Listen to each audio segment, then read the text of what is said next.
Yara naman, huwag ka na magalit. Matapos ka naming dalhin sa langit, ikaw pa tong... Ay, huwag mo nang inisin si Chong. Ako, baka mamaya seryosohin mo yung mga sinasabi mo. Sige ka. Mga demonyo kayo! Magbabayad kayo! Abat, talaga namang sumigaw ka pa. Inuubos mo talagang pasensya ko, ha? Gusto mo mamatay, ha? Eh di sige, mamatay ka na. Huwag kayong papasok sa pamamahay ko. Napakalakas ng itim na kapangyarihan na bumabalot sa inyo. Ang sumpa ng walang hanggang paghihirap at kamatayan na posibleng bunga ng inyong malaking kasalanan. May mga tao kayong nagrabyado. Umamin kayo. Ano kayo? Mga mamamatay tao? Hindi ako tumutulong sa mga halangang kaluluwa at higit sa lahat sa mga mapanlinlang at masamang tao na biktima ng barang. Hindi ikakabit ang sumpang yan ng walang malalim na dahilan. Nakikiusap kami. Tulungan niyo po kami. Wala kaming kasalanan. Hindi nga namin alam kung bakit kami nagkakaganito eh. Ang mga pako. Ano nangyayari sa mga pako? At itong ano... maawa ka. Ibalik mo sa normal ang mga ito. Napakabigat at...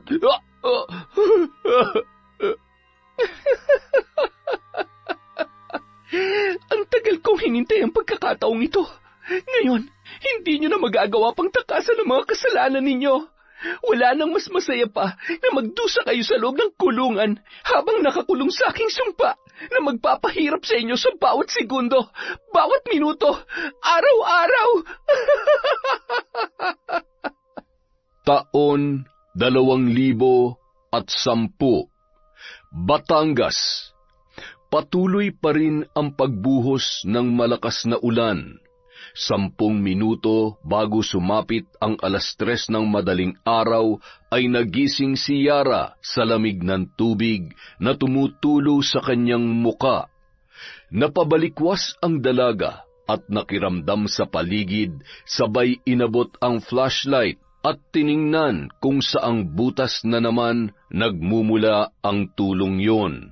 Luma na at pinagtagni-tagni lamang ang yero na nagsisilbi nilang bubong at ang dingding naman ay yari sa mga lumang tabla at kawayan. Napakamot ulo na lamang ang dalaga nang makita ang panibago na namang butas sa kanilang bubungan. Ay, pambihira. Ang sarap-sarap pa naman sana ng tulog ko dahil malamig. Mamaya ako lang tatapalan yan. Nasaan na ba yung maliit na palanggana? Oh, ayan. Hindi ko alam kung saan inilagay ni tatay yung pantapal.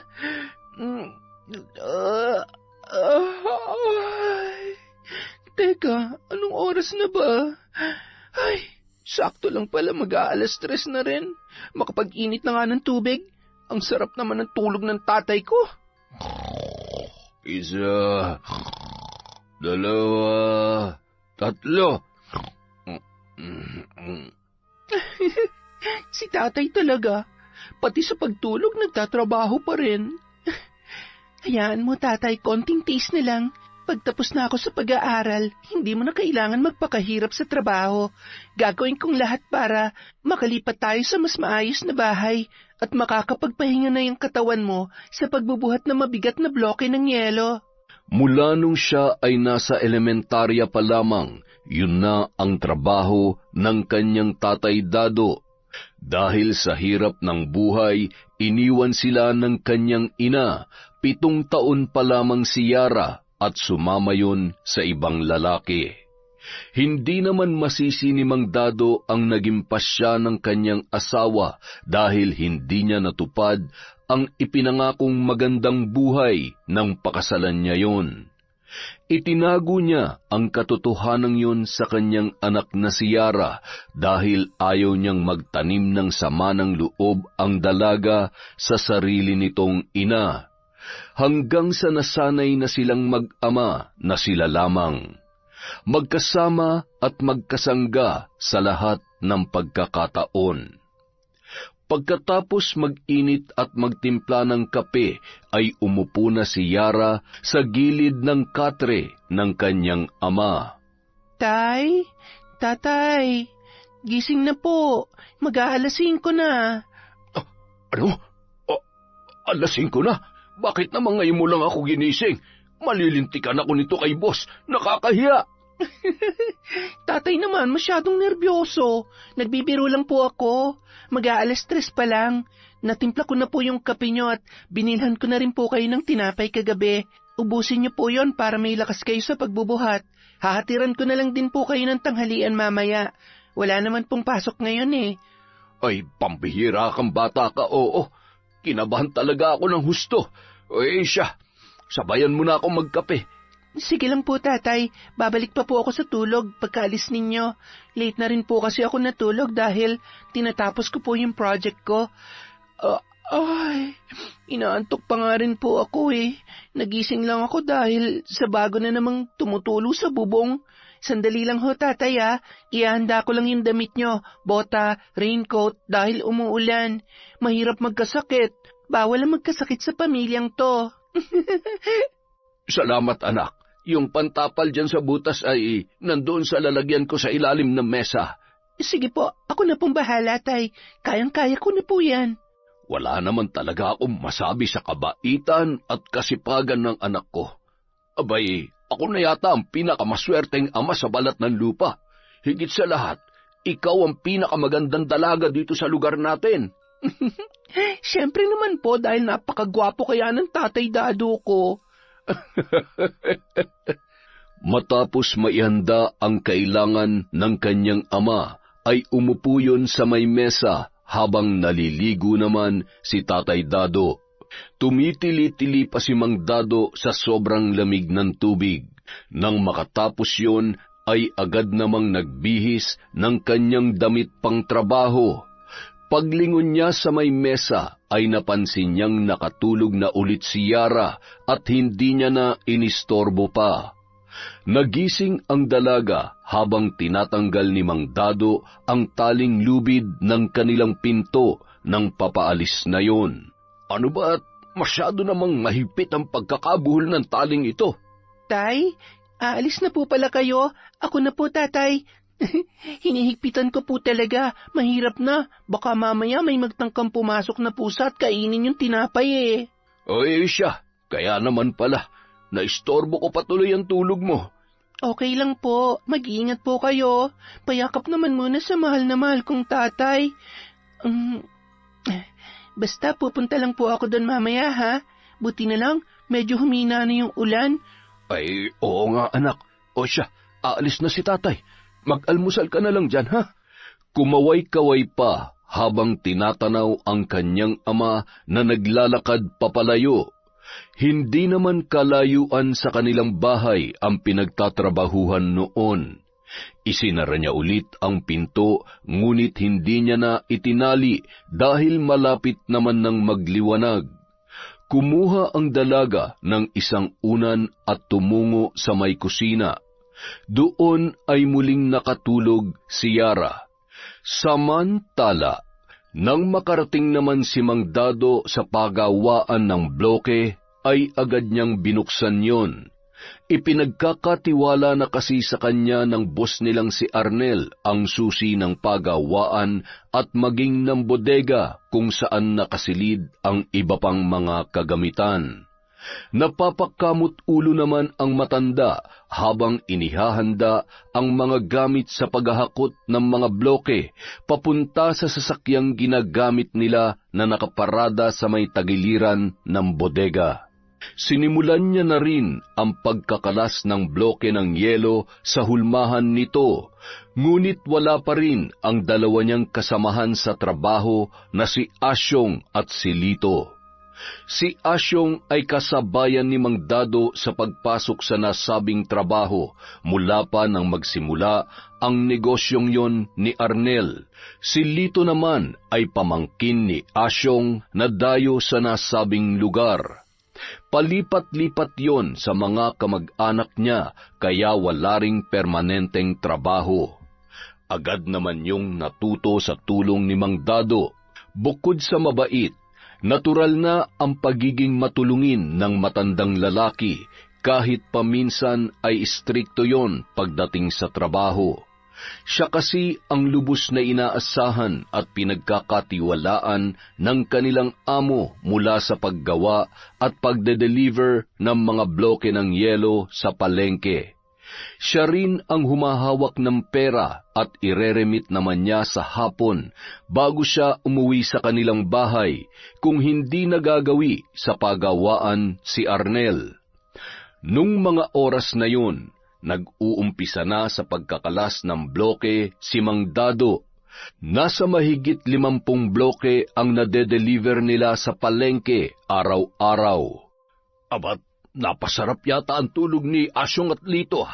Mangangalahati na ako rito ay hindi pa rin sila dumarating. Mukhang namimihasa na itong mga kasamahan ko.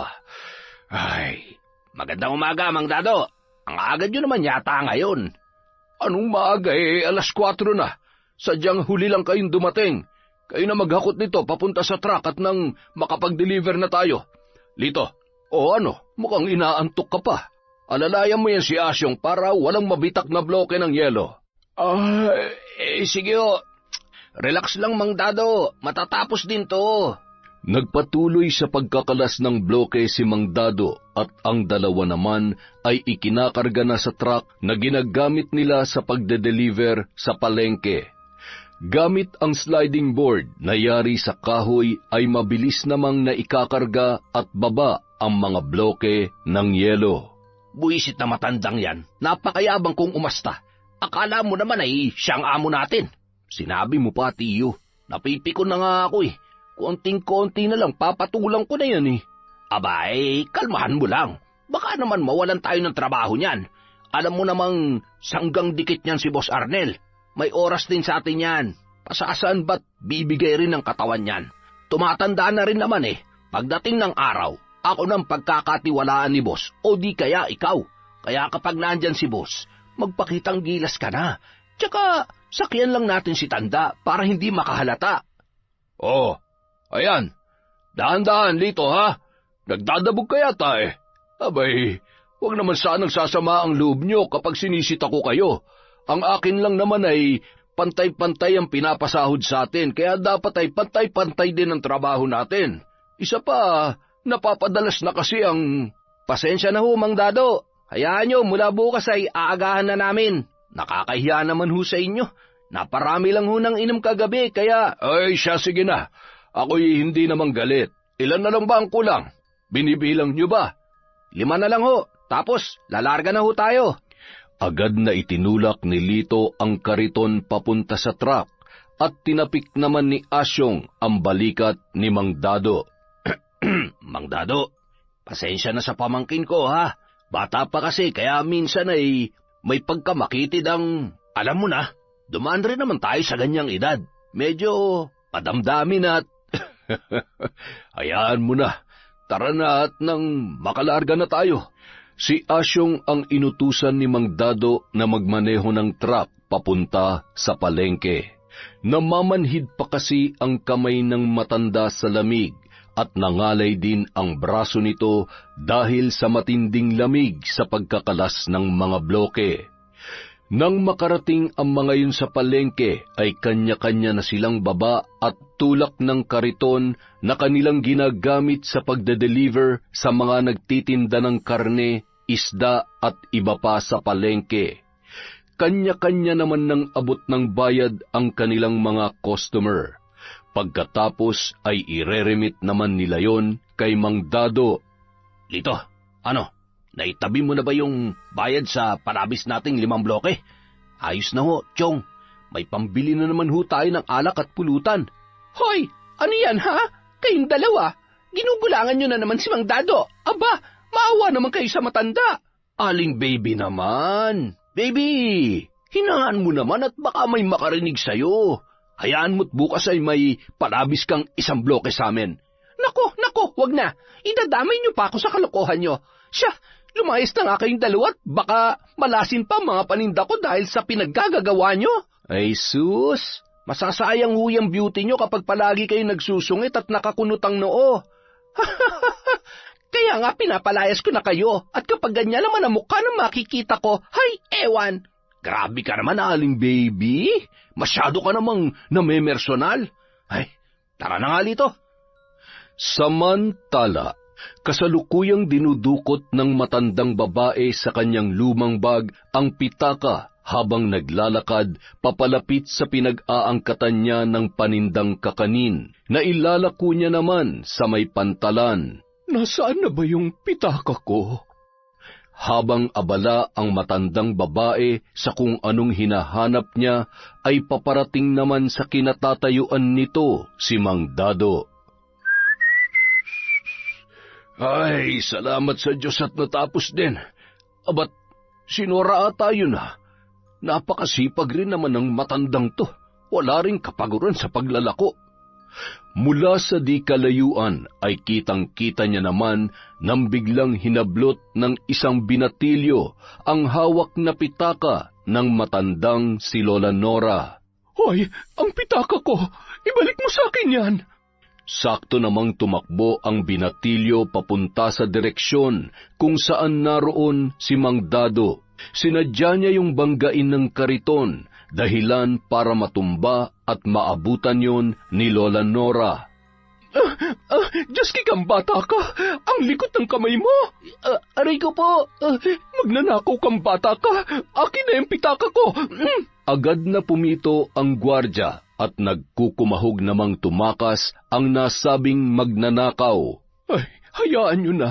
Ang importante ay nakuha ko na ulit itong pitaka ko. Aba, muntik pang madali ng lintik na yon ang puhunan ko. Talamak na rin ho talaga ang mga magnanakaw ngayon. Wala nang pinipiling oras at lugar, maging taong bibiktimahin. Ay, sinabi mo pa, Dado. Siya, salamat sa tulong mo. Kung hindi dahil sa'yo, malamang sa malamang ay natangay na ng lokong yun ang perang pinaghirapan ko. Bukod sa gwapo ka na ay mabait at matulungin ka rin pala. Siya, mag-iingat na lamang kayo sa susunod. Mauna na ako at siguradong hinihintay na ako ng mga kasamahan ko. Sinundan pa ng tingin ng matanda si Mang Dado na tumigil naman sa tapat ng isa sa kanilang mga customer. Mang Dado, mag-iingat kayo dun sa dalawa niyong kasama. Kanina ay narinig ko ang pinag-uusapan nila. Naku. Sigurado ako ginugulangan kanila. Aba, mahirap kapag ganyan ang mga kasamahan sa trabaho. Hayaan niyo't babalik din sa kanila yon kung sakali mang may ginagawa silang kalokohan. Hindi naman natutulog ang Diyos pagdating sa mga ganyang bagay. Ay, sige na. Sana'y maubos yung mga paninda ninyo. Kumaway, sabay na pabuntong hininga na lamang si Mang Dado sa kanyang nalaman. Hindi kasi yon ang unang beses na may nagsumbong sa kanya. Pinag-iisipan niya naman kung anong dapat niyang gawin sa dalawa niyang tauhan. Umiiwas rin kasi siya sa gulo, lalo na't alam niyang sumasama ang loob ng mga yon sa tuwing kanyang sinisita. Nang makabalik sa pagawaan ng bloke ng yelo sina Mang Dado, Asyong at Lito, bandang 8:00 na ng umaga. Nagpadala naman ng almusal ang kanilang amo, kaya naman pinagsaluhan nila yon bago muling magsimula sa kanilang trabaho. Maya-maya pa, isa-isa namang nagdatingan ang mga may-ari ng palakaya. Gumagamit sila ng ice crusher machine sa pagdurog ng mga bloke at ilalagay naman yon sa malalaking styro. Sabay papasanin nila ang mga yon papunta sa kani-kanilang bangka. Makalipas ang ilang sandali, nadatnan naman silang abala ng kanilang boss na si Arnel. Hindi magkanda-ugaga sa liksi at tila ba napakasipag ni na Asyong at Lito. Napangisi na lamang si Mang Dado sa inaasal ng magtiyo. Mang Dado, pahinga muna kayo. Iabot ko muna tong sahod nyo, baka makalimutan ko. Ano raw? Anong sinasabi ni boss? Napakaingay kasi nitong makina eh. Magpapasahod na raw, Mang Dado. Tara na't baka magbago pang isip ni Boss Arnel. Siya, halina kayo. Lito, itigil muna yung pagsasalin ng tubig. Sige o. Huli na ho ito. Susunod na po ako, Mang Dado. Ilang sandali pa ay agad nang iniabot ni Arnel ang kani-kanilang sahod na nakalagay sa loob ng puting envelope. Agad naman nagpasalamat ang mga yon. Pakibilang na lang at baka kulang. Mang Dado, muntik ko na makalimutan. Pinabibigay ho ni Mrs. kay Yara. Pabaon daw ho at pambili ng kung anong kakailanganin niya sa school. Nabayaran ko na rin ho kahapon yung kabuuan ng tuition fee niya. Nako, maraming salamat po, boss. Malaking tulong po ito. Siguradong matutuwa na naman ang dalaga ko. Pakisabi na lamang po kay madam na maraming salamat. Walang anuman po yun, Mang Dado. Alam niyo naman kung gaano kami nagpapasalamat sa kasipagan at serbisyo niyo para sa amin. At saka mula nang pinag-aral namin si Yara ay mas lalo kaming sinuwerte mag-asawa. Nakikita rin namin kung gaano nagpupursige yung anak ninyo. Napakahusay ho sa klase kaya talaga naman hindi nakakapanghinayang na pag-aralin. Bigla namang nagkatinginan sina Asyong at Lito. Nababakas ang inggit sa mukha ng mga yon habang nakikinig sa pag-uusap ng kanilang amo at ni Mang Dado. Bumalik na lamang sila sa kanilang ginagawa. Kita mo na, Lito, hindi ba't lugi tayo? Kaya dapat lang na dumidiskarte din tayo para sa sarili natin. Oo nga, Chong, napakaswerte naman pala ng matandang yan at ng anak niya. Kaya naman pala masyadong pabida kung magtrabaho dahil sobra-sobrang benepisyo nila mag-ama. Kaya tama lang nakalmahan lang natin kapag wala si boss. Tama ka dyan. Kaya maya-maya, matutulog tayo, ha? Kahit 1 oras lang, pwede na yun. Nang makaalis si Arnel, ay agad namang nagpaalam ang dalawa kay Mang Dado na kakain na sila ng tanghalian. Pumayag naman ang matanda at siya na ang nagpatuloy sa ginagawa ng dalawa. Matapos kumain sa malapit na karinderya, ay agad na pumasok ang mga yon sa truck. Salamat sa Diyos! Grabe, busog na busog ako! Ay, makatulog na nga.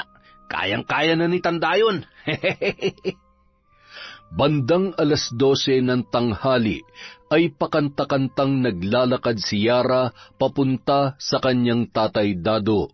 Bitbit niya ang tanghalian ng kanyang ama na siya mismo ang nagluto. Napakunot noon naman siya nang masilip sa loob ng truck sina Asyong at Lito na tulog na tulog. Aba, ayos ah. Tapos na ba sila sa trabaho? Siguradong dinuduga na naman ng mga ton tatay ko. Teka lang, babalikan ko kayo. Nagpatuloy sa paglalakad ang dalaga.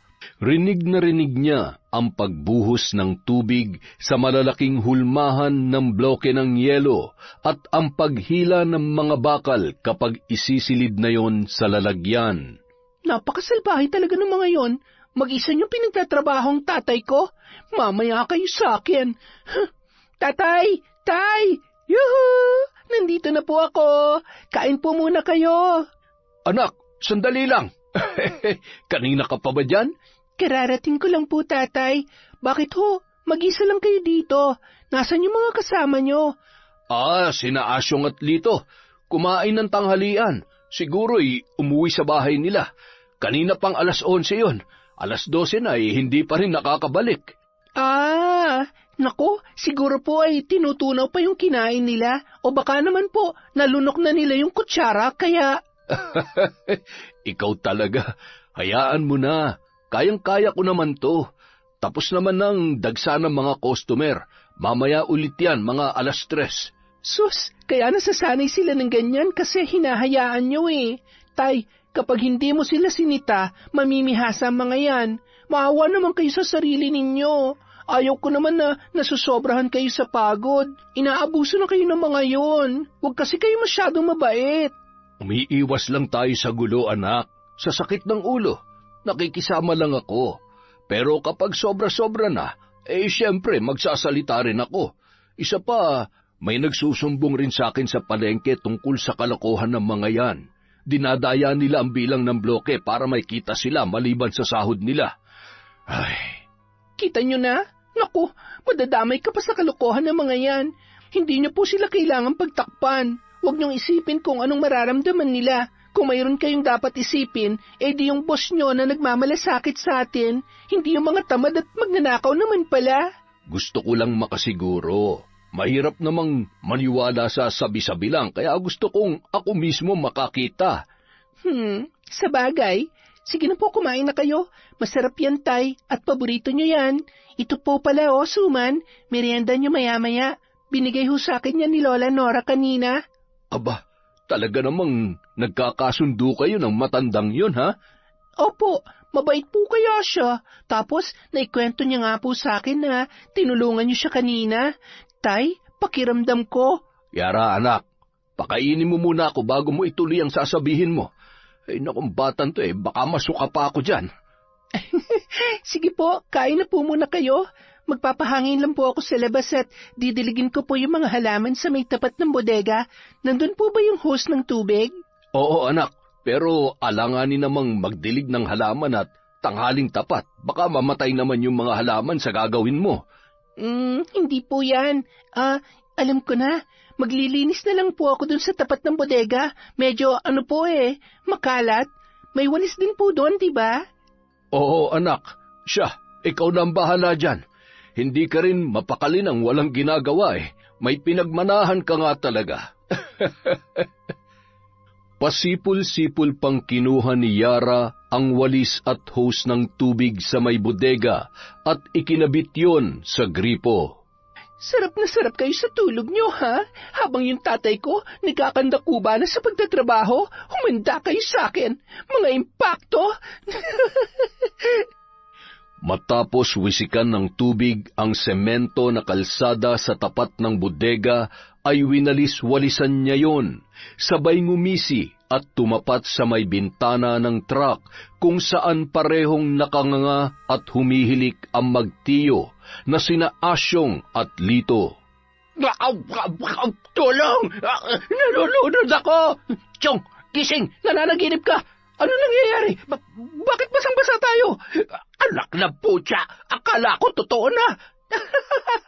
Ay, nandyan po pala kayo? Nananadya ka ba? Hindi Mali ko ba naman na nandyan kayo? Sabi ni tatay, kumakain kayo Bakit kasi kayo natutulog oras pa ng trabaho? Ay, nagpapalibre lang yata kayo sa trabaho Habang yung tatay ko nagpapakahirap kanina pagdating ko. Baka gusto niyong isumbong ko kayo kay... Hoy, maldita! Umayos ka, ha? Itiko mo yung bibig mo kung ayaw mong... Ano, sasaktan niyo ako? Aba, bakit anong masama sa sinabi ko? Abusado kayo? Kung hinahayaan kayo ni tatay, pues ibahin niyo ako. Kaya ko kayong isumbong sa boss niyo. Abat, sip-sip ka rin pala, katulad ng... Oh, ano nangyayari dito? Oh, ano nangyari sa inyo? Basang-basa kayo. Tay, inaaway nila ako. Hindi ko naman sinasadya mabasa sila. Tay, alam niyo po ba na... Yara, huwag ka na magalit. Nagulat lang kasi si Chong, kaya... Mang Dado, kararating lang po namin. Nagpahinga lang po kami dito saglit. Hay, mga sinungaling. Hay nako, tatay, tapos ka na po bang kumain? Oo, tapos na anak. Kunin mo na yun at umuwi ka na. Nakataas na naman yung kilay mo, oh.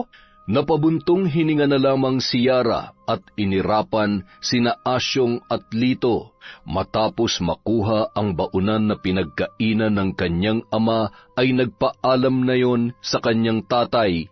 Tay, magpahinga ka rin muna bago magtrabaho, ha? Yung iba nga nakatulog na't humihilik pa kahit oras pa ng trabaho. Bye, Tay. Ingat kayo sa mga katrabaho nyo. Sa trabaho nyo pala. Napailing-iling na lamang si Asyong na nagpipigil ng inis sa dalaga. Ay, pagpasensyahan nyo ng anak ko. Ganyan lang yan magsalita pero mabait naman yan. Sinasabi niya lamang kung ano ang totoo at kung ano nakikita niya. Okay lang ho, Mang Dado. Kapag nagsusungit ay lalong gumaganda yung anak ninyo. Si Chong kapag nagagalit ay umayos ka, uupakan kita dyan. O, tama na yan. Balik na sa trabaho at mukhang napasarap nga ang tulog ninyo. Hindi naman na nakaimik pa ang dalawa, sabay napakamot na lamang sa kanilang mga ulo. Nang sumunod na araw, naging mas mahigpit si Mang Dado at hindi iwinawaglit ang tingin sa magtiyo. Sinabihan niya rin na siya na muna ang maniningil sa mga customer nila sa palengke. Masyadong mahigpit ngayon si Dado Nakakabwisit. Doble ingat na lang tayo, Chong. Ako nang sasaglit dun sa sukay natin. Matapos maningil ni Mang Dado, ay napansin niya naman si Lito na nagmamadaling pumunta sa may dulong parte ng mga nagtitinda ng isda. Sinundan niya yon at sumabay siya sa dumadagsang mga tao. Ayos! Salamat, boss! Sa susunod ulit! Akma nang ilalagay nun ang 500 sa kanyang bulsa nang biglang hawakan ni Mang Dado ang kanyang kamay. Mang Dado? Totoo pala ang sumbong sa akin ng mga suki natin dito. Ay, kailan niyo pa ginagawa to? Pasensya na, Mang Dado. Napag-utusan lamang po ako ni Chong. Paano kayo pagkakatiwalaan kung ganyan kayo? Napakabait ng amo natin tapos gumagawa kayo ng kalokohan. Tara na. Mang Dado, ako na hong nakikiusap sa inyo. Huwag niyo sana kaming isusumbong. Alam niyo naman ho kung gaano kaimportante sa amin ang trabahong ito. Umiling-iling at ngumisi lamang si Mang Dado, sabay tinapik sa balikat si Lito. Mababakas sa muka ng matanda ang pagkadismaya sa mga kasamahan niya sa trabaho. Halos buong maghapon ay hindi umiimik si Mang Dado. Hindi rin sila kinakausap at hindi rin sila minamanduhan sa kung ano ang mga dapat nilang gawin, katulad ng nakagawian nito para masigurong maayos at mapapabilis ang kanilang trabaho. Habang naglalakad pa uwi pagkatapos ng trabaho ay agad namang sumagi sa isip ni Asyong si Mang Dado. Ano mang problema ni Dado? Hindi na nga umiimik ay nakasimangot pa. Sarap upakan. Nagtrabaho naman tayo na maayos kanina. Baka mamaya kung ano pang isumbong niya kay boss, makakatikim talaga siya sa akin. Chong, may problema tayo. Ano kasi, nahuli ako kanina ni Mang Dado. Alam niya na pala yung tungkol sa pagpapalusot natin ng bloke. Ano? Anak nang, napakabobo mo naman. Paano nangyari yun? Bakit naman hindi ka nag-iingat? Nalintikan na, oo. Sigurado magsusumbong ang sip-sip na yun. Yun nga rin ang inaalala ko eh. Ay, baka bukas wala na tayong trabaho. Subukan niya lang. Talaga namang makakatikim siya sa akin at siguradong may kalalagyan ng pagiging sip-sip niya. Kapag ako napuno, idadamay ko pati anak niya eh. Huwag naman, Chong. Tsaka, kasalanan naman talaga natin eh. Anong kasalanan? Dumidiskarte lang naman tayo. Masyado lang siyang pakialamero. Kung hindi lang naman siya bida-bida, ako dapat ang pinagkakatiwalaan ni Boss Arnel eh. Mas malakas at mas magaling naman ako sa matandang yon, no? Samantala, matapos namang iabot ni Mang Dado ang perang kinita nila ng araw na yon, ay napabuntong hininga ang matanda. May problema po ba, Mang Dado? Boss, ayaw ko sanang sabihin ito sa inyo, kaya lamang ay nakukonsensya po talaga ako. At hindi na rin po kasi tama. Mukhang nagiging abusado na sina Asyong at Lito. Inilahad ni Mang Dado ang mga kalokohan ng dalawa, dahilan para magalit ang amo nilang si Arnel. Napakaraming matino na pwede nating ipalit sa kanila. Kung sinabi nyo ng mas maaga yan ay di sana. Siniguro ko lang po muna, boss. Mahirap namang basta na lamang ako magsusumbong sa inyo dahil sa sabi-sabi ng ibang tao. Boss, makikiusap po sana ako. Baka pwedeng wag nyo naman silang tanggalan ng trabaho. Humanap lang po kayo ng bagong kasama ko sa pagde-deliver doon sa palengke. Baka ho kasi, alam nyo na, nag-iingat lang ho ako at ayaw ko namang sumama ang loob nila sa akin kung sakaling huwag kayong mag-alala, Mang Dado. Salamat at ipinaalam nyo sa akin ang bagay na ito. Ako na pong bahala. Sige na ho, umuwi na ho kayo at siguradong hinihintay na kayo ni Yara. Kinabukasan, nagulat na lamang sina Asyong at Lito nang pagdating nila ay nandoon ang kanilang amo. Ganitong oras pala kayo pumapasok? Hindi naman ho, boss. Nagkataon lang ho dahil... Sige na, magtrabaho na kayo. Sayang ang oras. Siya nga pala, may mga baguhang papasok bukas. Sila muna ang kasama ni Mang Dado sa pagde-deliver. At ako naman ang pipirmi at magbabantay dito. Gusto ko na rin mag-focus dito dahil mukhang napapabayaan ko na yata kayo dito eh. Tumangutango na lamang sina Asyong at Lito. Nababakas ang kaba sa muka ng magtiyuhin. Nababatid din nila na nagsumbong si Mang Dado sa natuklasan nito. Buong araw nasa tamang oras at maayos na nagtrabaho ang dalawa, ngunit hindi sila nag-iimikan man lamang. Hayop ka talaga, tanda.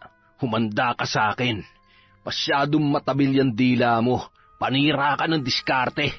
Maghintay ka lang at susurpresahin kita. Nagkamali ka ng binangga. Nang sumunod na mga araw, napirmi na sina Asyong at Lito sa pagkakalas ng mga bloke at paghahakot sa truck. Pagkatapos ay sila rin ang nagsasalin ng tubig sa mga hulmahan. Yung dalawang baguhan ang naging kasakasama ni Mang Dado. Bagamat mabait si Mang Dado at masunuri naman ang mga bago niyang kasama, ay mabilis din yung natuto at nakasundo ng matanda sa pagde-deliver sa palengke. Pagkatapos mag-deliver ay umuuwi na agad ang mga yun at maghahanap naman ng ibang pag-e-ekstrahan. Makalipas ang 1 buwan, paunti-unti nang nagiging mas madali at mas magaan ang trabaho. Tila nakalimot na rin ang lahat sa kanya-kanyang init ng ulo, hanggang sa sumapit ang kaarawan ni Mang Dado. Umaga pa lamang ay nagpabili na ang boss nila ng 1 kahon ng alak at nangakong magbibigay ng lechon manok na pulutan. Ayos, Mang Dado. Mahal na mahal ka talaga ni boss. Natatakam na kami ni Lito sa lechon manok mamaya. Mukhang gagapang ho tayo pa uwi nito ah. Aba, ako'y kontrolado na sa pag-inom, kaya ako nang bahala sa kwento mamaya. Isa pa, magagalit ang anak ko. Hindi ho yun. Kaarawan nyo naman. Siguradong mabait rin ho yung anak ninyo. Ano ibig mong sabihin? Mabait naman talaga si Yara at... Ay, yun nga ho ibig kong sabihin, kaya hindi ka pagagalitan nun. Kami na hong bahalang magpaliwanag sa kanya mamaya. Di ba, Lito? Ay, nako, hindi nyo madadaan sa paliwanag yung anak ko. At saka, ayaw niya ng lasenggo. Takot yun sa laseng dahil mula nang maliit pa siya, ay hindi naman talaga siya sanay na may umiinom sa bahay. At matagal naman na talaga akong hindi nakikipag-inuman. Lalo na nung nabubuhay pa ang misis ko. Siya, tapusin na natin ang trabaho at nang mamaya ay makapag-happy-happy na tayo. Oo naman, sisiguruhin namin yan, Mang Dado. Happy-happy tayo mamaya. Para naman hindi mo makalimutan ang kaarawan mong ito. Kinagabihan. Ay, nasan kaya si tatay? Anong oras no? Wala pa rin siya. Malamig na tong pansit na niluto ko. Ay, hindi kaya... baka nga umiinom sila. Naku, baka malasing yun. Buti pa, susunduin ko na. Habang naglalakad si Yara, ay natanawan yon ni Lito na noon ay umiihi sa may tagiliran ng bodega. Nagmamadali yung umihi pagkatapos ngumisi habang kinakawayan ang paparating na dalaga. Susunduin mo ng tatay mo, no? Malamang, alangan naman ikaw. Tay, tatay. Tatay naman eh. Oy, Yara, ikaw naman. Birthday naman ng tatay mo, pagbigyan mo na. Anak, uuwi rin ako maya-maya. Huwag kang mag-alala, hindi ako magpapakalasing. Sige na, umuwi ka na't may pasok ka pa bukas. Huwag mong alalahanin si tatay, kaya kong sarili ko. Sigurado kayo, tay? Ay, siya, sige, uuwi na ako. Huwag ka masyadong magpapagabi, kung hindi, babalikan kita dito. Ay, huwag na makulit. Huwag na ring lalabas at delikado. Baka mamaya ay may makasalubong ka pang luko-luko dyan. Ay, luko-luko? Yun na nga eh. Paano kung hindi mag-aalala eh, ang mga... Ay, uuwi na nga lang ako. Baka kung ano na naman ang masabi ko. Basta tay, ingat kayo ha. Huwag niyong lalasingin ng tatay ko ha. Bagsak ang balikat na lumabas si Yara ng bodega, kung saan nag-iinuman ang tatay Dado niya at ang mga kasamahan nito sa trabaho. Sayang naman yung niluto ko. Tatay naman kasi, mas gusto niya pa talagang kasama yung mga pangit na yon. Ay, naantok na ako. Sigurado hindi ko na siya mahihintay pag-uwi niya. Pagdating sa bahay, agad niya nang itinali ang pinto at humiga na si Yara. Makatulog na nga. Gigisingin na lang ako noon pagdating niya, sigurado yon. Sa kabilang banda, matapos magpaalam ng 2 baguhan, ay naiwan naman ang 3 sa bodega. Sige lang, mandado, tagay pa! Kailangan maubos natin to. Mas lasing, mas masaya. Hindi ba, Lito? Yan, tagay pa! Ay, ako? Malalasing nyo? Nako, malabong mangyayari yan. Malilintikan na o sana ko. Baka hindi ako pagbuksan ng pinto nun. Ayos, lasing na si Tanda. Siguradong maisasagawa na namin ni Chong ng maayos ang plano namin. Hindi na ako makapaghintay, Yara. Mang Dado, huling tagay na to. Huy, abat! Yari ka sa amin ngayon. Gamit ang susi ng matanda, isinara ng magtiyo ang bodega. Pinagtulungan naman nila ang matanda na isakay sa likod na bahagi ng truck at inilagay ang susi sa bulsa noon. Itinali rin nila ng lubid ang kamay at paa ni Mang Dado, sabay tinakpan ng makapal na trapal. Humahalakhak pa ang magtiyo sa kanilang ginawa kay Mang Dado at nagmamadaling umalis ang mga yun. Samantala, bandang 12:00 ng gabi, nagising si Yara nang may marinig na mga yapak sa labas ng kanilang bahay. Naamoy niya rin ang halimuyak ng alak na nagmumula sa labas. Bumangon naman siya nang marinig ang mahinang boses na tumatawag sa kanyang pangalan. Yara, buksan mo tong pinto. Ang tatay mo, lasing na lasing. Bilisan mo, napakabigat. Naku po, yun na nga bang sinasabi ko eh. Sandali lang, tatay naman kasi eh. Hindi maaninag ng dalaga ang mga taong nasa labas dahil madilim ang paligid. Agad niyang tinanggal ang tali ng pinto dahil gamay na gamay niya na yun. Nang buksan niya ang pintuan ay nagulat siya nang ang magtiyuhin lamang ang tumambad sa kanyang harapan. Nasaan si tatay?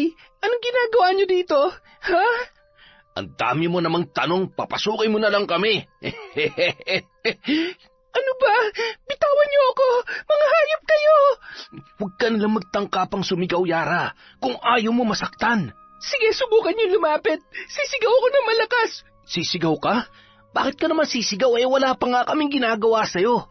Halika dito. Sayang naman kasi kung papatayin ka namin ang hindi man lamang pinakikinabangan.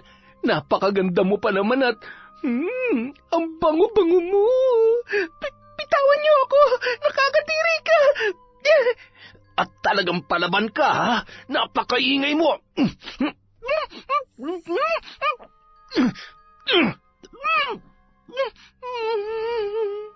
Kasabay ng pagtulo ng luha ng dalaga ay ang pagsigaw niya sa kanyang isipan. Habang walang awa siyang pinagsasamantalahan nina Asyong at Lito, pilit siyang humihingi ng saklolo sa kanyang tatay na nung mga oras na yon ay hindi pa rin nagigising sa labis na kalasingan. Matapos pagsawaan ng dalawa ang dalaga na noon ay wala ng saplot, nang hihina at tila ba gusto na lamang matapos ang kanyang buhay nung mga oras na yon, dala ng pandidiri at awa sa kanyang sarili. Ikinuyom niya ang kanyang mga palad habang nanginginig ang mga labi at patuloy ang pagpatak ng luha na nakatitig sa dalawang lalaki, na noon ay nagawa pang magsindi ng sigarilyo habang nakangisi at nananabik pa rin sa dalaga. Ano, may gusto ka bang sabihin? Bakit hindi ka makapagsalita ngayon? Nasaan na yung tapang mo, ha? Patayin niyo na ako! Patayin niyo na lang ako!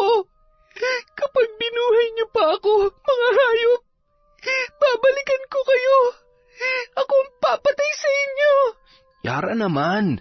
Huwag ka nang magalit. Matapos ka naming dalhin sa langit, ikaw pa tong... Ay, huwag mo nang inisin si Chong. Nako, baka mamaya seryosohin niya yung sinasabi mo. Sige ka. Mga demonyo kayo! Magbabayad kayo! Abat, talaga namang sumigaw ka pa? Inuubos mo talagang pasensya ko, ha? Gusto mong mamatay, ha? Eh di sige, mamatay ka na. Huwag kang mag-alala, susunod rin ang tatay mo sa pangalawang buhay dahil sa labis na lungkot ng iyong pagkamatay. Chong, tama na yan. Tara na. Lintik, baka matuluyan pa yan. Anong gagawin natin dyan?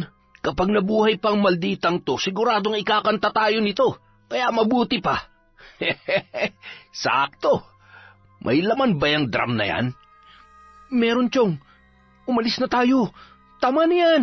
Tumakas na tayo. Baka mamaya nagising na si Tanda o baka may makakita pa sa atin. Tanga, huwag kang anduwag. Tulungan mo akong buhatin to. Bilis!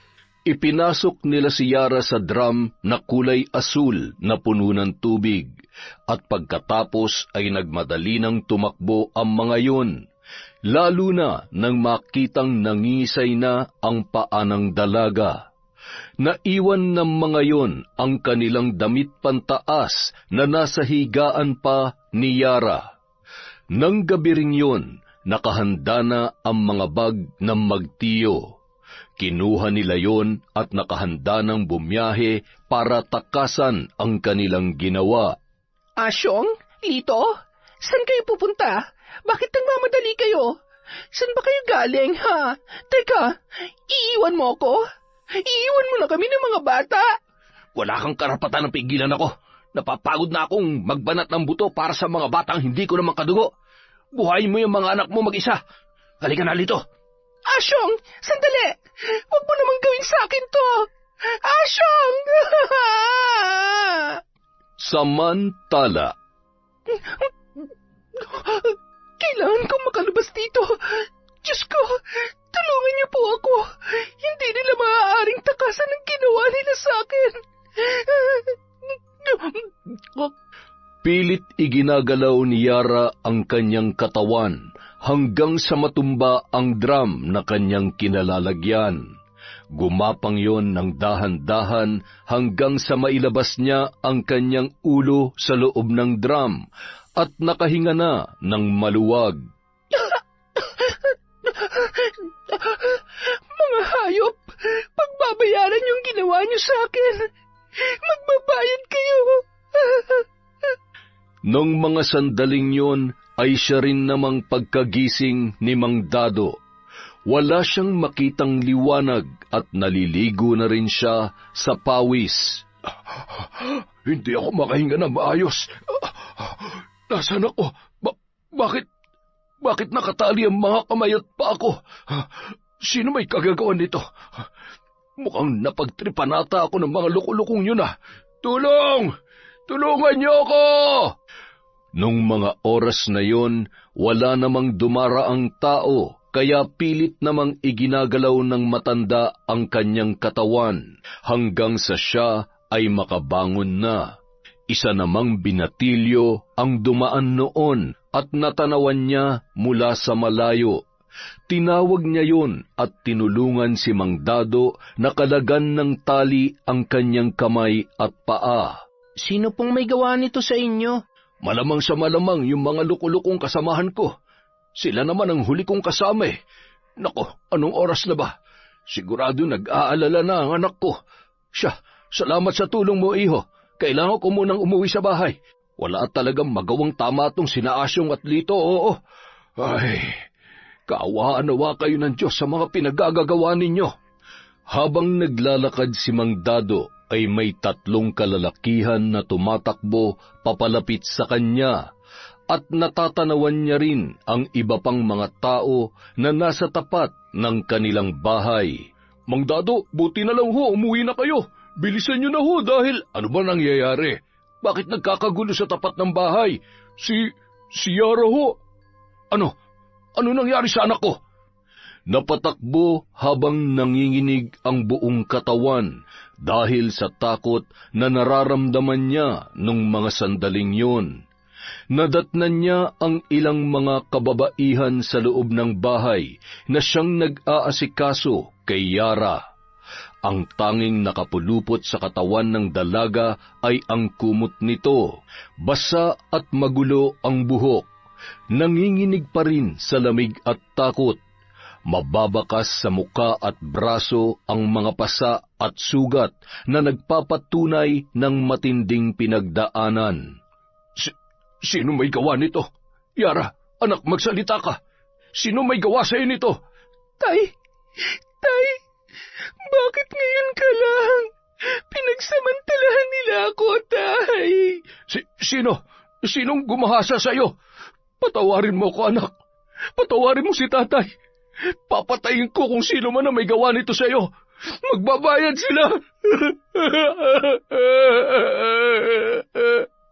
Nang mabaling ang tingin ni Mang Dado sa mga damit na nasa katre ng kanyang anak, ay mas lalong nandilim ang kanyang paningin sa galit. Kinuha no ng itak at tumungo sa bahay ni na Asyong. Sumama naman ang ilan pang kalalakihan at mga tanod ng barangay na tinawag ng kapitbahay na unang nakasaksi sa kalagayan ng dalaga nang napadaan yon at gumagapang palabas si Yara para humingi ng saklolo. Nang makarating si Mang Dado sa tapat ng bahay ay galit na galit at pinagtataga noon ang bakod at mga halaman habang sumisigaw at pinapalabas sina Asyong at Lito. Lumabas kayo! Mga hayop kayo! Hindi na kayo naawa sa anak ko! Papatayin ko kayo! Asyong! Lito! Lumabas kayo dyan at harapin niyo ako! Mang Dado, ano po? Ay! Maawa ho kayo! Kumalma ho kayo! Ano po bang nangyayari? Nasaan sina Asyong at Lito? Ilabas mo ang demonyo mong kinakasama at ang pamangkin niya. Kailangan nilang pagbayaran ng ginawa nila kay Yara. Mga wala silang puso para gahasain ang anak ko. Palabasin mo sila! Palabasin mo sila! Mang Dado, patawarin niyo ho ako. Kahit halughugin niyo po ang buong kabahayan ay hindi niyo po sila makikita. Kagabi pa po sila umalis. Hindi ko po alam kung bakit. Ang sabi niya lang po sa akin ay napapagod na siya sa pagtatrabaho para sa mga anak ko. Hindi ko po alam ang ginawa nila sa anak ninyo. Huwag niyo po akong sasaktan alang-alang sa mga anak ko, Mang Dado. Nakikiusap po ako.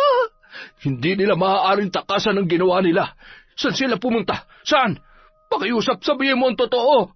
Napahagulhol na lamang ang babae at paulit-ulit na sinasabi na hindi niya alam kung nasaan sina Asyong at Lito. Makalipas ang 1 buwan. Huwag kayong mag-alala, Mang Dado. Pasasaan ba't mahahanap din ng kapulisan ng mga hayop na yon? At kapag nangyari yon, nasisiguro ko na hindi na sila makakalabas pa ng bilangguan. Pinapangako ko yan sa inyo. Salamat ho sa tulong nyo, lalo na sa anak ko. Wala naman ho akong pambayad sa therapy para mabilis siyang makarecover sa mga nangyari. Kaya salamat po talaga, boss. Ay, may mga pagkakataon na gusto kong sisihin ang sarili ko sa nangyari. Kung nakinig lamang ako sa anak ko nung gabing yon, baka sakaling... Sa nangyari, siguradong plinano nila ang lahat. Iba talagang takbo ng utak ng mga yon at nagkamali tayo na pinagkatiwalaan natin sila, Mang Dado. Huwag niyo sisihin ang sarili niyo. Hindi niyo ginusto ang nangyari. Ang mahalaga, hindi tayo tumitigil na mabigyan ng hustisya ang ginawa nila kay Yara. Makakaasa kayo na hanggang sa dulo ng laban niyo para kay Yara, sasamahan namin kayo. Nandito lang kami mag-asawa para sa inyo. Hindi namin kayo pababayaan. Hindi naman mapigilang maluha ni Mang Dado, lalo na nang yakapin yun ni Arnel. Sa tagal ng pinagsamahan ng dalawa ay itinuring niya na ang matanda na parabang sarili niyang ama. Hindi lamang yon, napamahal na rin ng husto si Yara sa kanilang mag-asawa. Sa kabilang banda, sigurado ka bang hindi tayo mananagot sa tatay mo nito? Baka naman isumpa ako nun kapag nalaman niya na ako ang pasimuno sa lahat ng ito. Naku, mahirap na. Ayaw ko namang ma-turn off ang crush ko sa akin. Baka mamaya ay hindi niya natanggapin ang suman at bibingka na ipinabibigay ko sa iyo sa kanya. Huwag po kayong mag-alala. Ilalakad ko pa po kayo kay tatay, basta tulungan niyo lang po ako na maging mahusay na mambabarang. Alam niyo po, kahit mahuli pa sila ng pulis at makulong, hindi pa rin sapat yun para pagbayaran nilang ginawa nila sa akin. Pati pangarap ko pinatay nila. Dinumihan nila ang pagkababae ko. Alam niyo ba kung ano nang tingin sa akin ng mga tao? Ng mga kaklase ko? Diskrasyada, marumi. Yung iba sa halip na kaawaan ako, ayun, ako pang sinisisi. Bakit ang bilis nilang manghusga? Hindi nga nila alam kung anong pinagdadaanan ko eh. Pakiramdam ko ang dumi-dumi ko. Hindi ko alam kung babalik pa ba sa normal ang buhay ko. Huwag ka na lamang makinig sa mga sinasabi nila. Alam mo kasi yung mga taong walang alam sa totoong nangyari ay siya pang may ganang pumutak. Alam mo ang mahalaga? Makabangon ka at magpalakas ka, Yara. Kapag makapangyarihan ka na, hindi mo na sila poproblemahin kapag hindi mo na kaya ang mga pinaggagawa at pinagsasasabi nila. Patikimin mo ng malupit na barang, ng madala, at magising sila sa katotohanan na walang magandang maidudulot ang pagiging pakialamero sa buhay. Naiintindihan kita, Yara. Dahil katulad mo, bago ko natutunan ang pambabarang ay naging biktima rin ako ng mapagsamantalang kalalakihan. Matapos may kwento ni Lola Nora ang masalimuot niyang nakaraan sa probinsya na kanyang pinagmulan, ay agad naman nang inihanda ng matandang babae ang mga kagamitan sa pambabarang, kasama ang damit na naiwan nina Asyong at Lito. Makakatulong yun upang mabilis na maikabit ang sumpa sa tao na nais nilang parusahan o patawan ng kamatayan. Natandaan mo ba ang lahat ng sinabi ko sa iyo? Kailangan magkasundo ang isip, ang galit sa puso, at ang itim na kapangyarihan upang maging mas mabisa ang bawat sumpang iyong bibitawan, Yara. Tanggalin mo ang pag-aalinlangan at ang kakaunting awa na iyong nararamdaman. Huwag ka mag-alala. Habang suot mo ang binigay ko sa iyong kwintas, ay mananatili kang ligtas sa sumpambalik ng pakikipag-anib sa kapangyarihan. Kapag tapos na ang ating misyon, itatapon natin yan sa dagat kasabay ng pagpapalaya mo sa iyong sarili mula sa galit at masalimuot na nakaraan. Sige na, simulan mo na ang ritual. Nandito lamang ako, makikinig at mananatili mong gabay. Kaya mo yan, Yara. Nakaramdam ng tuwa ang matanda habang pinagmamasdan ang dalaga. Hindi siya makapaniwala kung gaano kabilis natutunan ni Yara ang mga bagay na kanyang itinuro. Ramdam niya ang malakas na kapangyarihan na noon ay unti-unti nang umaanib sa dalaga habang binibitawan ang mabibigat na sumpa para sa mga taong nagkasala sa kanya. Kasing init ng nagbabagang impyerno ang mararamdaman ninyo. Hindi maiibsan ng kahit gaano karaming tubig at lamig ang uhaw na mararamdaman ninyo. At kahit ilang beses pa kayong maligo, aalingaso pa rin ang mabahong amoy nyo katulad ng marumi nyong pagkatao. Amoy ng nabubulok na karne at basura. At sa mga susunod na araw, ang bituka nyo ay lalawlaw pababa sa inyong ari na animoy may hinihila kayong isang malaking dambana. Ang mga paa nyo mawawalan ng lakas para hindi nyo na magawang tumakas. Mga paa na mapupuno ng sugat at nakakadiring malalaking kulugo. Malalim na sugat na papamahayan ng bangaw at iba't ibang insekto. Hinding-hindi na kayo patutulugin ng konsensya nyo mula sa araw na ito hanggang sa bumalik kayo at mapagbayaran ang mga kasalanan ninyo. Matapos maisagawa ang ritual, ay agad nang nagpaalam si Yara kay Lola Nora. Masayang-masaya siya nung mga sandaling yun habang sumasagi sa isip niya ang paghihirap na ipapatikim sa mga nanggahasa sa kanya. Pasipol-sipol pa yun at sinalubong naman ng kanyang ama. Anak, mukhang napapadalas ang pagdalaw mo kay Nora. Ano bang ginagawa mo roon? Nagkukwentuhan lang po kami, Tay. Huwag po kayong mag-alala. Mabuting tao po siya. Kapag kausap ko siya, gumagaan ang pakiramdam ko at nararanasan ko yung parang merong ina. Ang dami ko pong natututunan kay Lola Nora. Alam niyo po ba na katulad ko, naging biktima rin siya ng mga masasamang loob? Halika na, Tay. Matulog na po tayo. May pasok pa ho kayo bukas, kaya wag na po kayong magpuyat. Dapat hindi niyo na ako hinintay pa. Paano ako makakatulog kung wala ka pa dito sa bahay? Pagkatapos ng mga nangyari, ewan ko ba, kapag nawawala ka sa paningin ko, hindi na ako mapalagay. Tatay, mula ngayon wala na kayong dapat ipag-alala. Kayang-kaya ko ng protektahan ng sarili ko. Wala nang makakapanakit sa akin. Ay, makatulog na nga. Good night, Tatay. Ano bang ibig niyang sabihin? Bakit parang mayroong kakaiba sa anak ko? Hindi ko alam kung dapat ba akong matuwa o kabahan sa inaasal niya. Hindi kaya... Samantala, 3:00 ng madaling araw, nagising si Lito dahil sa sobrang init ng kanyang katawan. Para siyang inaapoy ng lagnat at sinabayan pa yon ng pananakit ng kanyang katawan. Kinuha niya ang tuwalya at akmasa ng papasok sa banyo nang bigla namang napamura si Asyong na noon ay naliligo. Anak ng teteng, paliligo ka rin ba? Oo, napakainit, Chong. Para akong inaapoy ng lagnat at masakit ang katawan ko. Tsaka, sandali nga, iinom nga muna ako. Nanunuyo na rin ang lalamunan ko. Madadali pa yata ako ng trangkaso eh.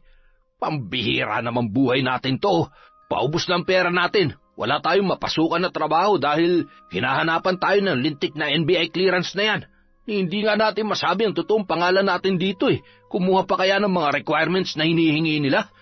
Masyadong mahigpit. Hindi na makataasan ng sahod. Ay, paano na tayo ngayon? Madadali pa tayo ng sakit. Mukhang mamamalimos na tayo nito. Wala tayong pambayad sa upa sa boarding house na to. Ay, anong gagawin natin, Chong? Hindi naman tayo pwedeng bumalik sa Batangas. Sigurado mahuhuli tayo. Ayaw ko makulong. Bahala na. Mabuti pa magnakaw na lang tayo. Ang dami-daming pag-alagalang snatcher dyan. Basta magdoble ingat na lamang tayo. Chong, bilisan mo na. Kailangan ko na talaga maligo. Mamamatay ako sa init na nararamdaman ko. Hindi na nakatiis pa si Lito at pumasok na rin sa banyo sabay sunod-sunod na nagbuhos ng tubig. Pagkatapos maligo, ilang minuto lamang ang lilipas ay babalik na naman ang init na kanilang nararamdaman. Ngunit kahit anong init ay hindi naman sila pinagpapawisan. Ano ba nangyayari sa atin? Hindi kaya pinabarang na tayo ni Dado? Wala namang ganun. Hindi naman ako naniniwala sa mga barang-barang na yan. Baka sadyang maalinsangan lang ang panahon. Buti pa itulog na lang natin to, Chong.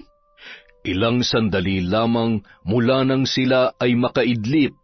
Nagising na si Lito dahil sa panginginig ni Asyong habang humihingi ng tulong. Agad namang tumayo ang binata at hinawakan ang kanyang tiyuhin sa muka. Nagulat si Asyong nang diinan nun ang pagkakahawak, sabay nanlilisik ang mga mata noon na ngumisi. Hayop ka! Yan! Dapat lang yan sa'yo! Mamatay ka na! Mamatay ka na! Bitawan mo ako! Nababaliw ka na ba? Nababaliw? Hinding-hindi ko makakalimutan ang ginawa mo sa akin. Kaya halika dito! Walang kasing lakas na hinila nun ang nanghihina at lamig na si Asyong at dinala yon sa banyo. Hinawakan niya sa ulo si Asyong at paulit-ulit na inilulublob ang ulo sa isang malaking timba na punong-puno ng tubig. Tama na! Lintik ka! Papatayin mo talaga ako, ha? Pwes, uunahan na kita! Chong, bawa ka! Nang makita ni Asyong ang dugo sa ulo ng pamangkin, ay bigla siyang natauhan. Maya-maya, Napalingon silang pareho nang biglang bumukas ang pinto ng banyo at nakita nila ang isang babae na duguan ang muka, humahalakhak, sabay itinuro silang dalawa. Mamamatay kayo! Mamamatay kayo! Pagbabayaran niyo ang lahat, tandaan niyo yan! Hinawakan sila sa leeg ni Yara at walang kasing lakas na sinasakal ng walang kalaban-laban, katulad ng ginawa nila sa dalaga hanggang sa nawalan sila ng malay. Ngunit ang kahindik-hindik na mga bulong sa tenga ay kanila pa ring naririnig. Kinaumagahan, nagtataka sila nang magising sa loob ng banyo. Nakasubsob pa ang muka ni Asyong sa maruming inidoro. Buwak! Anong ginawa mo sa akin, ha? Anong ginagawa natin dito at... Teka, bakit ka umiyak, ha? Chong, nakita mo ba siya? Sabihin mo, nakita mo rin siya, hindi ba? Buhay pa siya. Buhay pa si Yara at papatayin niya tayo. Tama ka. Papatayin niya tayo. Pero bago niya magawa yun, kailangan nating gumawa ng paraan. Mukhang tama ang hinala ko dito. Binabarang tayo. Alam ko dahil minsan nang napaglaruan ng mga hayop na mambabarang ang tatay ko noon. Paano? Saan tayo maghanap ng albularyo sa lawak nito, Maynila? Isa pa, wala na nga tayong pera, di ba? Kailangan natin umuwi ng Batangas. Doon may kakilala kong albularyo na makakatulong sa atin. Kailangan matanggal ang barang na ikilabit sa atin, kung hindi, pareho tayong mamamatay. Ibang gumanti ang mga mambabarang. Ibig sabihin, si Yara, mambabarang? Hindi ko alam at hindi na importante pa kung siya nga o kung may inutusan siya. Ang kailangan natin ay mapawalang bisa ang sumpa bago pa mahuli ang lahat. Ibenta natin ang mga natitira nating gamit dito. Basta may pamasahe lang tayo at saka na lang ulit tayo didiskarte pagbalik natin dito sa Maynila. Sa karatig bayan naman yon, kaya hindi naman siguro tayo mahuhuli ng kapulisan. Kinahapunan, matapos maibenta ang ilan nilang kagamitan para sa kanilang pamasahe at makabayad sa renta sa kanilang pansamantalang tirahan, ay bumiyahe na sina Asyong at Lito, papunta sa lugar ng albularyo na natitiyak nilang makakatulong sa kanila. Sa kabilang banda, habang nagwawalis si Lola Nora sa tapat ng kanyang bahay, ay napatigil yon nang makita si Mang Dado na noon ay papasok sa kanyang tarangkahan. Ay, Diyos ko po, bakit ba naman ako kinakabahan ng ganito? Ano kayang pakay niya rito? Aakyat na ba ng ligaw itong si Dado? Ay, masyado ka naman yatang masaya, Nora. Didiretsahin na kita. Nandito ako para tanungin kung... Ikaw naman, kailangan mo pa bang tanungin kung gusto kita? Alam mo naman siguro yon mula pa nung una tayong nagkita, Dado. Naalala mo pa ba?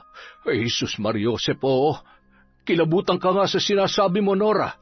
Ano ka ba naman? Matatanda na tayo ay... Ang ibig kong sabihin ay ang tungkol sa pagpunta-punta rito ni Yara. Nararamdaman ko na may kakaiba kayong ginagawa dahil nitong mga nakaraan ay... may nagbago sa kinikilos niya. Sabihin mo nga sa akin, ano ba talagang nangyayari sa kanya? Nakakainis ka naman, Dado. Siya, sasabihin ko na. Tinuruan kong mambarang ang anak mo dahil bukod sa mapilit siya, ay dapat lamang yun para makaganti siya sa mga manyakis na yon. Huwag ka mag-alala, hindi siya mapapahamak dahil ang kwintas na pinasuot ko sa kanya ang magsisilbing proteksyon niya. Isa pa, alam ko ang ginagawa ko at hindi ko siya pababayaan.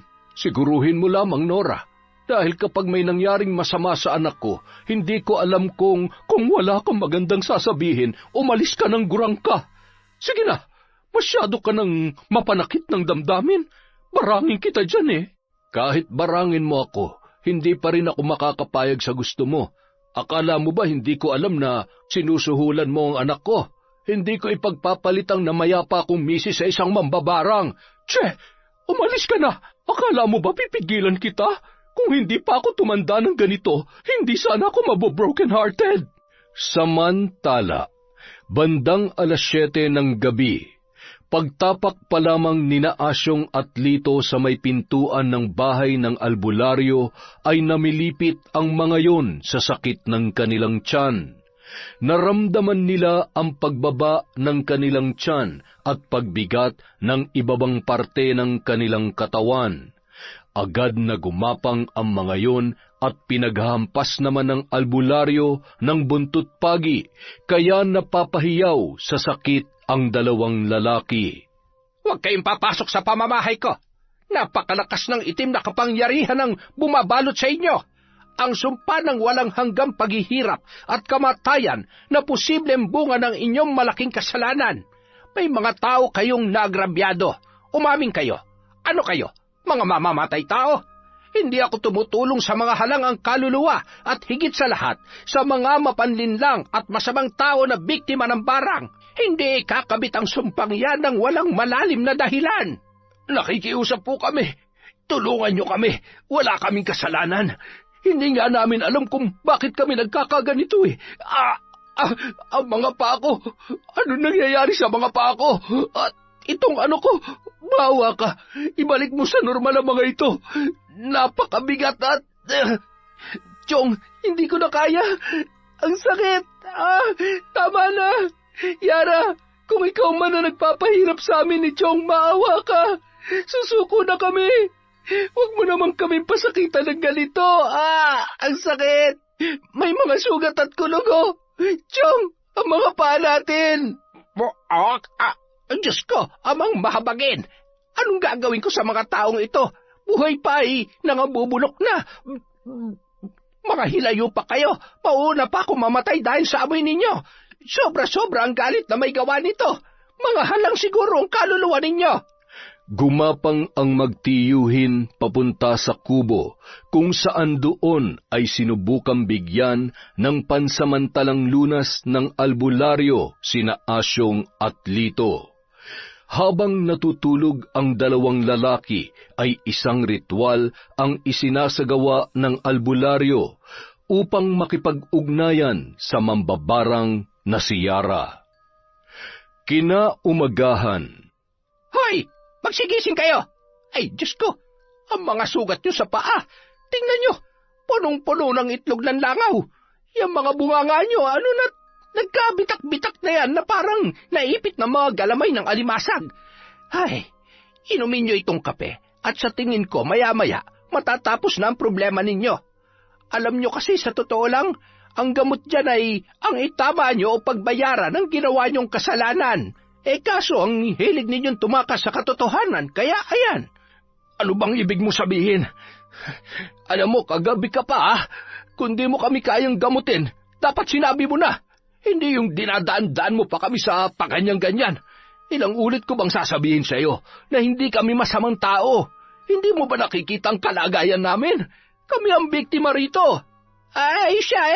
Sige, patunayan mo yan. Maya-maya, nagkahulan ang mga aso, sabay pumasok ang ilang kapulisan at pinusasan sina Asyong at Lito, na noon ay tila ba umigsi ang dila, hindi man lamang pumalag at nagsalita para ipagtanggol ang kanilang sarili. Samantala, ang tagal kong hinintay ang pagkakataong ito. Ngayon, hindi nyo na magagawa pang takasan ng mga kasalanan ninyo. Wala nang masasaya pa na magdusa kayo sa loob ng kulungan habang nakakulong sa aking sumpa na magpapahirap sa inyo sa bawat segundo, minuto, araw-araw. Ay, ang sarap sa pakiramdam. Makalipas ang isang araw. May bisita kayo. Mang Dado, patawad po. Patawarin niyo po kami. Kayo lang po ang makakatulong sa amin. Mambabarang ho ang anak ninyo. Siya ang dahilan kung bakit nagkakaganito kami. At bakit ko naman kayo tutulungan, ha? Pagkatapos ng ginawa niyo sa anak ko, kaawaan ko kayo? Kung hindi ko lang pinipigilan ang sarili ko at kung hindi masamang pumatay ng tao, gustong-gusto ko na kayong saktan at patayin. Pinagkatiwalaan ko kayo, mga traidor. Magdusa kayo dito sa kulungan.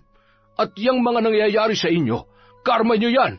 Hindi na mabubura ang sumpa na ikinabit sa inyo, katulad ng mga masasama niyong ugali na hindi na kayang ituwid ng mga rehas na ito. Dado, hayop ka! Palabasin mo ako dito! Ayaw ko pa mamatay! Dado, kapag ako nakalabas dito, babalikan ko kayo ng anak mo, mambabarang! Tandaan mo yan! Saksakan ng sama ang ugali mo. Nabubulok ka na't lahat. Masyado ka pa rin matapang. Kinagabihan, nadatnan ni Mang Dado si Lola Nora na nagluluto ng hapunan. Masayang-masaya si Yara ng mga sandaling yun. Mga ngiti na minsan lamang makita ng kanyang ama. Nababatid niya kung gaano kalaking kasiyahan ang naibibigay ni Lola Nora sa dalaga. Mukhang masarap yang niluluto niyo ah. Ang bango. Matagal pa ba yan? Malapit na ho, Tay. Kakain na ho tayo. Nanay Nora, dito na ho kayo kumain, ha? Nako, hindi na. Uuwi na pati ako, iha. Pasensya ka na. Alam mo naman, ayaw ko namang masira ang gabi ng tatay mo. Mukhang pagod pa naman. Tama si Yara. Nandito ka na rin naman, dito ka na lamang kumain. Siya nga pala, tungkol sa mga sinabi ko nung nakaraan, pasensya ka na. Kalimutan mo na sana yon. Huwag ka na sanang magtampo. Nanay Nora, narinig niyo naman po, di ba? Sabi ko sa iyo eh. Siya, maupo na po kayo at maghahain na ako. Tatay, kumusta ho ang lakad niyo? Ayos naman anak, para akong nabunutan ng tinik na makita sila sa loob ng kulungan. At maliban sa mukhang malubha na nga ang kalagayan nila, doble talaga ang kabayaran sa ginawa nila sa'yo. Anong doble? Kulang pa nga yun. Mga taong hindi marunong tumanggap na pagkakamali. Tatakas at tatakas sa kanilang kasalanan. Ay, basta ngayong nakakulong na sila, kung maaari ay itigil nyo ng paggamit ng itim na kapangyarihan na yan. Kapag naiisip ko kinikilabutan ako. Mas maigi nang mamuhay tayo ng normal. Kahit pa may proteksyon si Yara hindi natin maipagkakaila na isa pa rin niyang malaking kasalanan. Ay, huwag po kayong mag-alala, Tay. Yan naman po ang usapan namin ni Nanay Nora. Hindi po ba, Nay? Abat, bakit nanay na ang tawag mo sa may reklamo ka ba? Pumunta ka sa barangay. Kung hindi mo ako tanggap bilang ina niya, bahala ka dyan. Basta kami masaya bilang mag-ina. Kung gusto mong manatiling masaya at mabuo ang pamilyang ito ay pambihira naman oo. Kayong dalawa ha, pinagkakaisahan niyo talaga ako. Kumain na nga lang tayo para kayong laging nalilipasan ng gutom eh. Masarap pa. Teka, wala naman sigurong gayuma to, no? Ay, konting-konti na lang kapag naubos ang pasensya ko sa'yo. Gagayumahin talaga kita. Ang hirap mo namang ligawan, masyado kang pakipot. Ay nako, Yara, mukhang nagkaka-wrinkles na yata ako at namumuti na lalo ang buhok ko sa kakaasa dito sa tatay mo. Hindi ko malaman kung sadyang takot sa babae o baka binabae na yan, ha? Binabae pala ha? Yari ka sa akin mamaya. Ay, teka, maiba ko. Yara, gusto mo bang makita ang mga... Hindi na po, Nanay. Tama na hong nakakulong sila. Hindi ko na po pinangarap na makita ang kahit aninuman lang nila. Gusto ko na hong tuluyang makalimutan ang lahat ng ginawa nila sa akin. Ibabalik ko na ho yung dating ako. Kasama kayo ni Tatay. Aabutin ko pa rin ang mga pangarap ko. Hindi magiging hadlang ang pinagdaanan ko para matupad ko pa rin ang lahat ng mga nasimulan ko noon. Ngayon pa ba? Bukod sa may mabait at pogi na akong tatay, may Nanay Nora na rin po ako. Tapos, si Tito Arnel at ang asawa niya, marami kayong naniniwala at nagmamahal sa akin, kaya wala akong karapatang sumuko. Makalipas ang 5 taon, isang ganap ng nurse sa isang public hospital si Yara. May maayos na bahay at hindi na rin nagtatrabaho ang kanyang tatay Dado dahil may sakit na ito. Walang pasok noon ang dalaga at nataon na kaarawan ng kanyang pinakamamahal na ama. Mayroon silang isang katulong na nag-aalaga kay Mang Dado at nag-aasikaso ng mga gawaing bahay kapag may pasok si Yara. Kaya naman ng araw na yun, abala sila sa pagluluto ng pagkain na handa para sa kaarawan ng kanyang ama. Masyado ka namang abala, anak. Naghanda ka pa wala naman tayong bisita. Mapapanis lamang ang mga yan. Tatay, malay nyo naman may bisita kayo. Malay nyo, bumalik na si Nanay Nora. Hindi na babalik yun. Asa ka pa. Masaya na yun sa Sikihor at malamang sa malamang nakalimutan niya na ang kaarawan ko. Sus, aminin, namimiss nyo siya, no? Kayo kasi, lagi nyo na lang siyang inaaway. Alam nyo namang matampuhin yon. Ay, teka, nandyan na po pala si Sir Arnel at ang asawa niya. Tuloy po kayo. Maligayang kaarawan, Mang Dado. Napakagandang lalaki niyo pa rin po kahit hindi na tayo makapagbuhat ngayon. Magpalakas kayo. At nako, hindi pa tayo nagkakaapo dito kay Yara at mukhang wala rin yatang boyfriend. Ay, wala pang ipinapakilala. Siguro takot makaliskisan. Hindi bali ng tumandang dalaga yan. Huwag lamang maloloko at masasaktan yang si Yara. Tatay naman, masyadong stricto. Teka, mukhang... Nanay? Nanay Nora? Salamat at nakarating kayo. Alam niyo po ba, kanina pa kayo hinahanap ni tatay. Sabi niya namimiss niya na raw po kayo. Abat, hoy, wala akong... Shh! Tatay naman, sumakay ka na lang. Baka mamaya magtampo na naman yan. Sige ka. Nagagalit ka pa rin ba, sweetie? Sorry na. Ikaw naman kasi, huwag ka na mag-alala, hindi na kita iiwan ulit. Namiss ko naman itong napakapoging boyfriend ko. Ay, teka, may bisita ka pa yatang paparating. Nakakotse at, sino yung gwapong yan? Sandali lang ho. Tuloy ka, Kent. Ikaw na lang ang hinihintay namin. Ang gwapo naman niyang kasama mo, Yara. Hindi mo naman sinabi na may irereto ka sa aking bago. Parang gusto ko nang makipaghiwalay dito sa topakin mong amay Sweetie, hindi dahil sa hindi ako nakakalakad na maayos ngayon ay hindi ko kayang bangasan ng mukhang gwapo na yan. Abat, nandito lang ako nagagawa mong... Ito namang sweetie ko. Nagbibiro lamang ako. Kung hindi ako nagkakamali ay siya ang boyfriend nitong anak natin. Magandang araw ho. Ikinagagala ko po kayong makilala. Tama ho si nanay. Ako nga po ang... Siya po ang magiging asawa ko at tatay ng batang nasa sinapupunan ko. Tubig! Bigyan niyo nga ako ng tubig! Ay, Sus Mariosep, sweetie, huwag kang mamamatay. Sasampalin kita dyan. Mang Dado, uminom ho kayo. Hinga ho na malalim. Salamat. Lumapit ka nga dito. Pogi ka naman, mabango at gusto ko lang malaman mo na hindi kita binibigyan ng karapatan na lokohin at saktan ng anak ko. Kahit patay na ako, kapag umiyak yan, babangon ako sa hukay at makakatikim ka sa akin. Tatay naman, mabait hutong si Kent. Kahit 3 beses ko siyang inaaway araw-araw mula nung niligawan niya ako, hindi niya po ako sinukuan.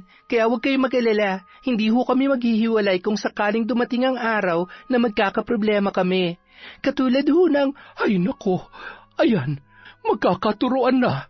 Pasensya ka na anak, hayaan mo't hahabaan ko ng pasensya ko dito sa tatay mo hanggang sa huli naming hininga. Sweetie naman kasi, huwag mo na akong inaaway. Alam mo namang mahal na mahal kita Yon! Isang nakakatuwa at napakagandang kwento na naman mula sa kwentong Enteng. Maraming salamat po sa inyong pagtsatsaga at walang sawang pakikinig. Wala po muna tayong shoutout. Sa susunod na video, maglilista po muna tayo.